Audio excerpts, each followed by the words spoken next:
Gentlemen, I want you to think back to the last time you felt that sinking feeling in your stomach. You know the one. The moment you realized that the woman you invested your time, your energy, and your heart into was already halfway out the door. It didn't happen overnight. It wasn't a sudden accident. The signs were there, the words were spoken, but you didn't hear them because you were listening to her potential instead of her reality. Welcome. Today, we are not just talking about dating. We are performing a psychological autopsy on the dynamics of manipulation. We are going to expose the 4 specific phrases, the 4 codes that women use consciously or subconsciously right before they play you. This isn't about hate, it's about survival. It's about maintaining your dignity in a world that increasingly rewards those who play games. Before we dissect the first layer of this psychology, do me a favor. If you value the truth over comforting lies, hit that like button right now. It helps us get this message to the men who need to hear it before they make a mistake that costs them years of their lives. And if you haven't already, subscribe and turn on notifications. You do not want to miss the solutions we're going to discuss today.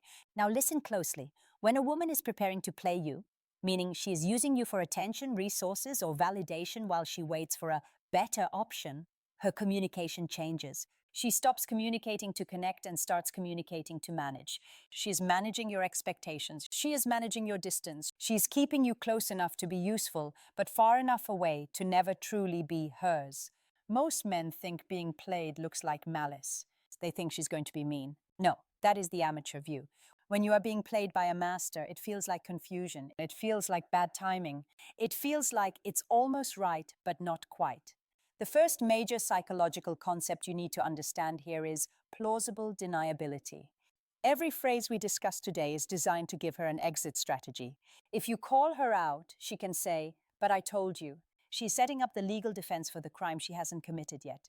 You have to trust your gut. That anxiety you feel, that is your biological alarm system telling you that her words and her actions are not aligning. We are going to fix that today. We are going to align your perception with reality. Let's get directly into the first phrase. This is the most common, the most deadly, and the most misunderstood phrase in modern dating. Phrase number 1. I am just so confused right now. Variations include, I don't know what I want, or I'm focusing on myself right now. Gentlemen, let's translate this using behavioral psychology. In the realm of attraction, confusion is a myth. Confusion is a placeholder. Evolutionarily speaking, when a woman encounters a man she perceives as a high-value provider, protector, and lover, a man she cannot bear to lose, she's not confused. She is terrified of losing him. She makes herself available. She locks it down. When she tells you she is confused, what she's actually saying is, you are good enough to fill my time on a Tuesday night. You are good enough to buy me dinner. You are good enough to validate my ego, but you are not good enough to commit to. She is placing you in the maybe folder. But here is the brutal truth about the maybe folder. It is a waiting room. She is keeping you there while she scans the horizon for the man she is not confused about. If you are hearing this phrase, you are currently being used as an emotional buffer. You are the safety net she falls on while she tests the waters with other men who perhaps treat her worse or who she perceives as higher status.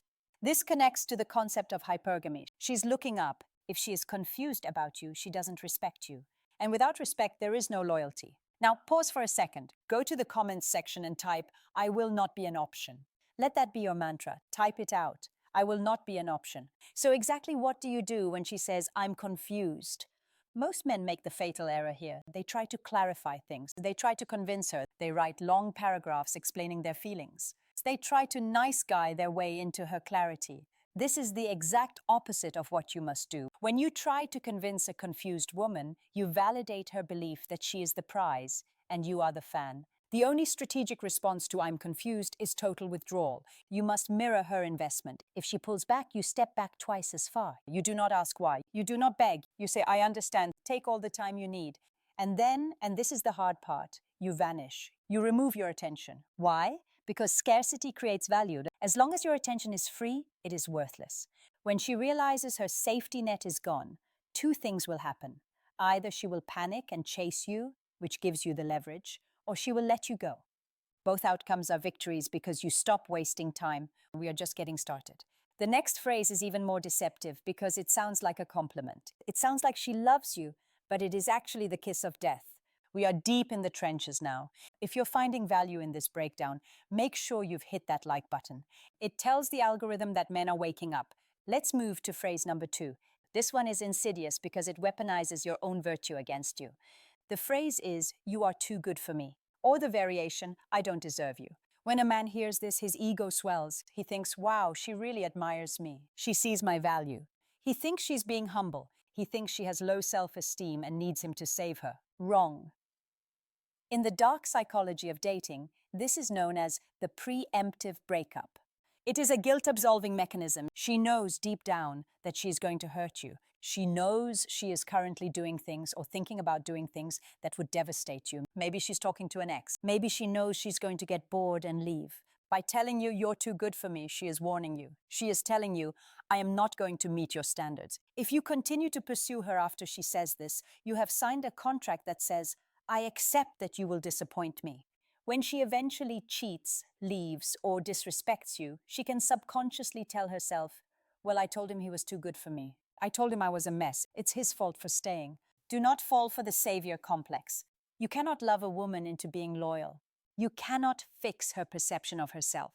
If she says she is bad for you, believe her.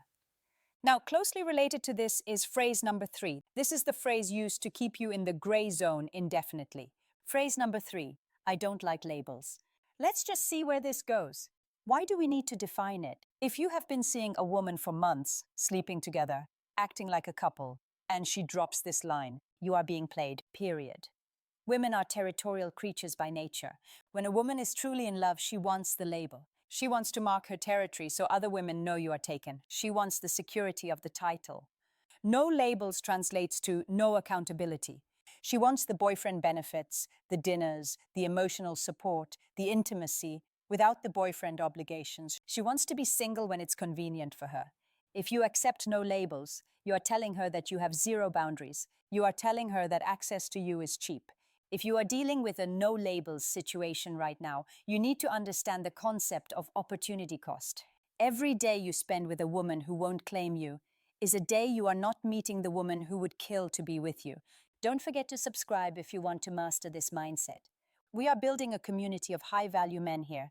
We are approaching the most manipulative phrase of all. This is the one that causes the most psychological damage because it makes you question your own sanity. This is where gaslighting begins. Phrase number 4. He is just a friend. Don't worry about him. Now, context matters. I'm not talking about the guy she's known since kindergarten who is happily married. I'm talking about the orbiter, the guy who comments on all her photos, the co-worker she texts late at night, the ex she still grabs coffee with for closure. When you express discomfort and she dismisses it with, he's just a friend, you're being insecure, she's doing 2 things. First, she is triangulating. In psychology, triangulation is bringing a third person into the dynamic to create jealousy and competition. She wants you to feel unstable. She wants you to feel like you have to compete for her attention. It feeds her ego. Second, she is testing your frame. She is checking to see if you will tolerate disrespect to keep the peace. A high-value man does not tolerate orbiters. He knows that men do not hang around attractive women just to be friends unless they are waiting for their turn. If she defends this friend more passionately than she protects your feelings, you have your answer. She is keeping him as a backup option, or she enjoys the validation he gives her that you alone cannot provide. This is a major red flag of a monkey brancher, a woman who doesn't let go of one branch, you, until she has a firm grip on the next one, him. So what exactly do you do? We've identified the traps. We've identified the I'm confused, the you're too good for me, the no labels, and the just a friend. Most men react with anger. They yell. They demand. This is weak. Emotional loss of control is weak. The solution lies in the philosophy of the walk away. You must understand that the person who is willing to walk away holds all the power in any negotiation. The moment you are afraid to lose her, you have already lost her. In the next and final part, I am going to give you the exact script, the exact mindset, and the closing strategy to handle these situations like a king, not a pauper. This is the most important part of the video. Stay with me.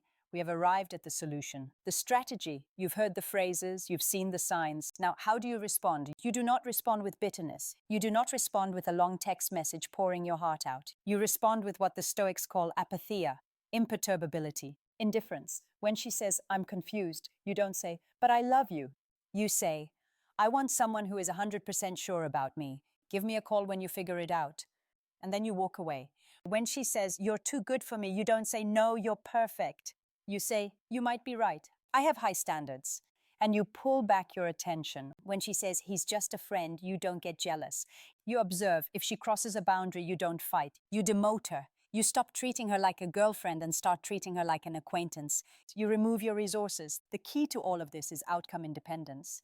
You must build a life so incredible, a mission so compelling, and a sense of self-worth so high that a woman leaving you is not a tragedy, it is a vacancy. A vacancy that can be filled by someone better. She plays you because she thinks you need her. Prove her wrong. Focus on your purpose. Focus on your health. Focus on your finances. When you become the best version of yourself, you stop chasing butterflies and you build a beautiful garden. The butterflies will come to you, and if one flies away, it doesn't matter because it's your garden. This isn't about manipulating women back. It's about respecting yourself enough not to be manipulated.